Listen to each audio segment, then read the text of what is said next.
Now, why would we pay somebody only $4 an hour? They're not very valuable to the marketplace. Now, we got to make that distinction, to the marketplace.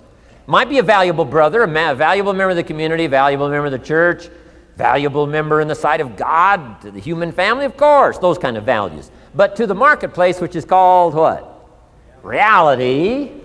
Reality is, if you're not very valuable, you don't get much money.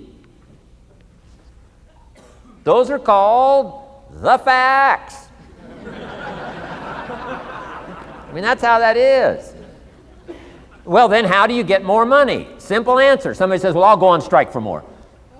Well, here's a major problem with that. Here's a major problem with that. You can't get rich by demand.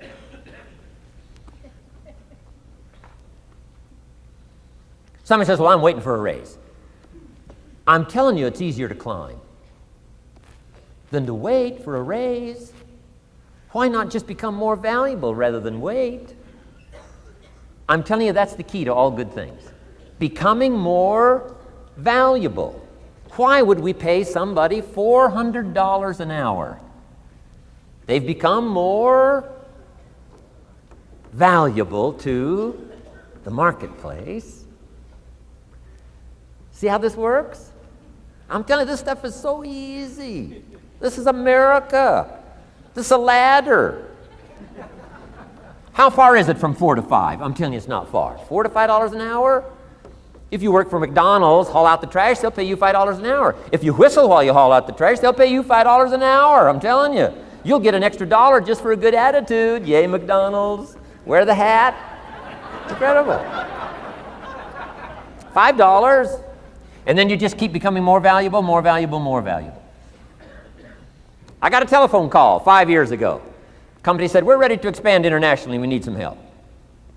I was sort of semi-retired, right? Looking for the next exotic beach. They said, no, Mr. Rohn, we got a project for you, right? We're going to expand internationally. We could use your help. Next little while, we'll add some millions to your fortune, make it worth your while. I said, okay. I thought later, isn't that interesting that they called me? My second thought was, of course they'd call me. Who else would they call? I mean, you know, I can get the job done. Now, how come I got a telephone call worth millions? I had become valuable. Now, I'm a farm boy from Idaho. I was raised in obscurity. 1 year of college, and I thought I was thoroughly educated. Made all kinds of mistakes galore. At age 25, the creditors are calling me saying, hey, you told us the check was in the mail. I got pennies in my pocket. I got nothing in the bank. I'm behind on my promises. How come I get a telephone call 5 years ago and it's worth millions? I changed. I turned my life around. Is it possible to become worth millions? Speaking economically, now there's a lot of values to become, but let's just talk economics. Is it possible to become that valuable? And the answer is, of course, of course. Now let me give you the secret. Shoaff said, here's the secret, Mr. Rohn. Learn to work harder on yourself than you do on your job. Once I got that, it turned my life around. Learn to work harder on yourself than you do on your job. Results. Every once in a while, you got to take a measure, see how you're doing with these three pieces: philosophy, attitude, activity. Now we take a measure called results. What is the results at the end of the day, the results at the end of the week? You can't let too much time go by without checking. When time goes by, 6 years I'd been out there working when I met my teacher, Mr. Shoaff. Shoaff said, well, Mr. Rohn, let's just go through a little summary here. He said, in the last 6 years, how much money have you saved and invested? Let's go through a little tab list here. How much money have you saved and invested the last 6 years? I said, what? 0. He said, you have messed up. You remember these notes. I like that. You've messed up. He said, who sold you on that plan? I thought, my gosh, the man's right. I'm a nice guy. I bought the wrong plan. What if you were 50 and broke? Right? Didn't need to change countries. Bought the wrong plan. What a sad scenario that would be. But Shoaff said these questions. Let's go through some results. He said, how many books have you read in the last 90 days? I said, what? 0. Wisdom of the world available? Change your life, change your future? Wisdom of the world available? Develop any skill you want, earn the kind of income you want, have all the treasures you want, equities you want, relationship with your family that you want, everything that you want available, and the wisdom of the world to help you get it. Haven't read any books in the last 90 days. My teacher said, Mr. Rohn, you have messed up. I'm telling you, you've got the deal. Shoaff said, Mr. Rohn, in the last 6 months, how many classes have you taken to improve your skills or to develop new skills? Go for the American dream. Become rich and powerful and sophisticated and healthy and influential. How many classes have you taken in the last 6 months? I said, how many? 0. He said, you have messed up. He said, you don't need to unmess the country.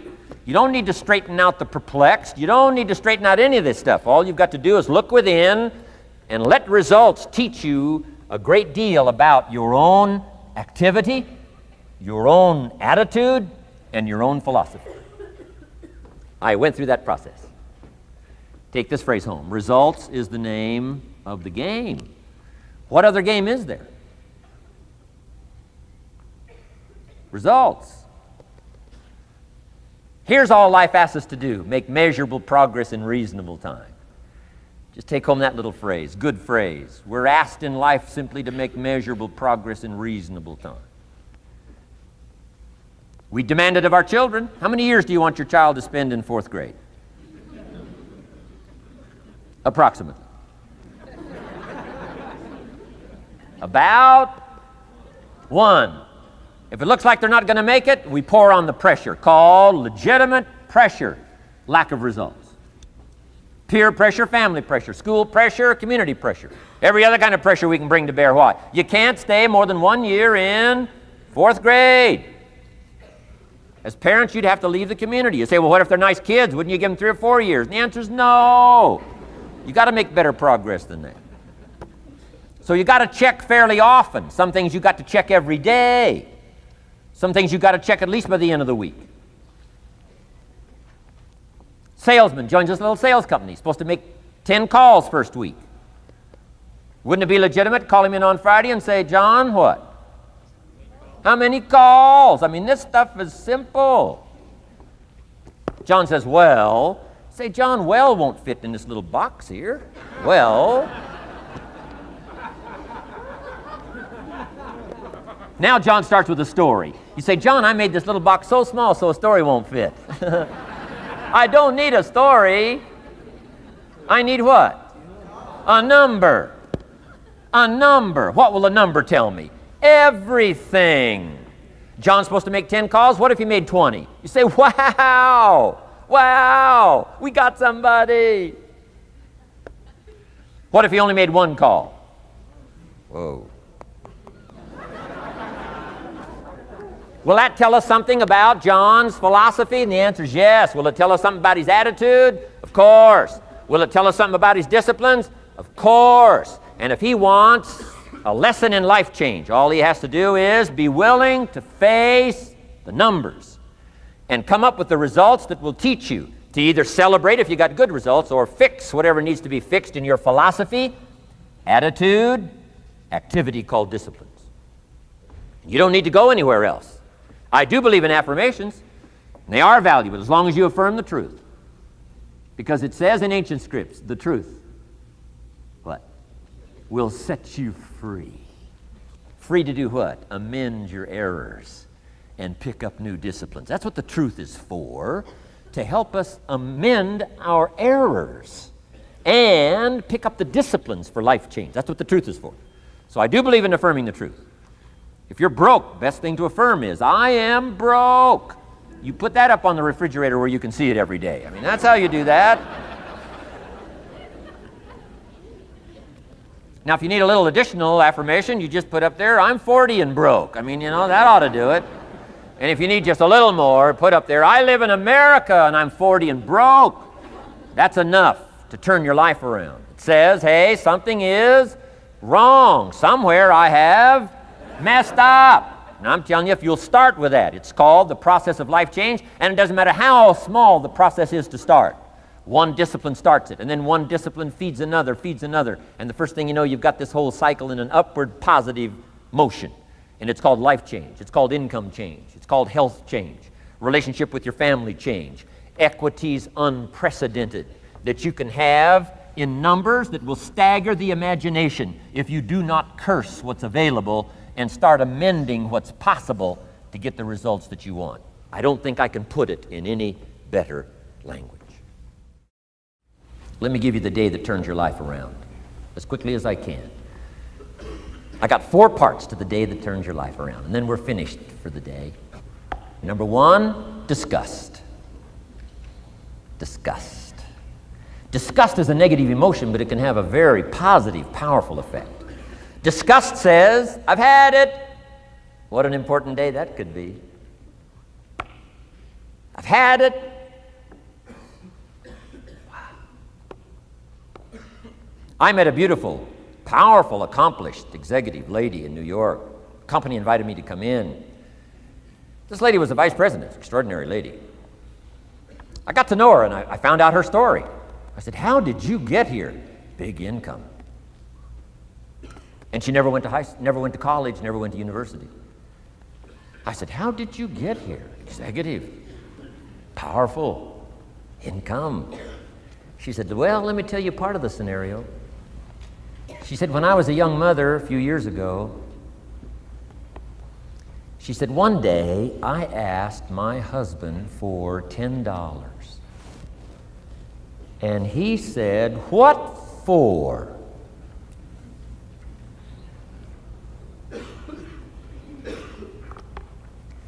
She said, before that day was over, I decided I would never, ever ask again. She said, I started studying opportunity, found it, took the classes, put myself through the schools, did the scenario. Now I'm vice president. I make a lot of money. And she said, I kept my promise. I've never, ever had to ask again. It's called a life-changing day. The day you say, enough is enough. Now, if you can add an act to your disgust, it helps. A man takes a shotgun to his car, blows out every window, destroys every tire, puts 100 rounds in it, and says, I've driven this embarrassing thing for the last time. And then he saves it. He saves it. And later when somebody says, how did you become rich and powerful? He says, let me show you this car. One day I'd had it up to here, I blew it to smithereens. Enough is enough. Powerful. Here's the last 3. Next is decision. Decision making is a life-changing day. If you went home today and in the next few days cleaned up a list of decisions, it could furnish enough inspiration for the next 5 years, 10 years. What an inspiring day, the day you can bring yourself to decide. And here's the 3rd one, desire, wanting to bad enough. Who knows the mystery of that? We don't know. But here's something I do know. Sometimes desire waits for a trigger, waits for something to happen. Who knows what the happening may be? A song, the lyrics, a movie, the dialogue, a seminar, a sermon, a book, an experience, confrontation with an enemy, a conversation with a friend who finally levels with you. Whatever the experience it is, it's so valuable. And here's my best advice. Welcome all experiences. You never know which one is going to turn everything on. Don't put up the walls. The same wall that keeps out disappointment keeps out happiness. Take down the walls. Go for the experience. Let it teach you. And here's the last one. Resolve. Resolve says I will. 2 of the most powerful words in the language. Benjamin Disraeli said, nothing can resist a human will that will stake its existence on its purpose. Shortly put, I'll do it or die. Best definition of resolve I got from a little junior high girl Foster City, California. I'm going through some words one day. I got to this one and I asked the kids, who can tell me what resolve means? Some didn't know, some tried. Interesting. The last one was the best. Little girl about 3 rows back, she said, I think I know, Mr. Rohn. I said, what? She said, I think resolve means promising yourself you will never give up. I said, that's the best I've ever heard. She's probably giving seminars somewhere today, right? I mean, that's the best I've heard. I asked the kids, how long should a baby try to learn how to walk? How long would you give your average baby? Before you say, hey, enough's enough. No. Any mother in the world would say, you're crazy. My baby is going to keep trying what? Until. What a magic word. I want you to write it down. Until. Promise yourself you'll read the books until your skills change. You'll go to seminars until you get a handle on it. You'll listen to it until it makes sense. You'll go for it until you understand it. You'll practice it until you develop the skill. Never give up until. However long that is, step by step, piece by piece, book by book, word by word, apple by apple, walk around the block, go for it. Don't miss the chance to grow and resolve that you'll pay the price until you learn, change, grow, become. Then you'll discover some of life's best treasures when you pay that price.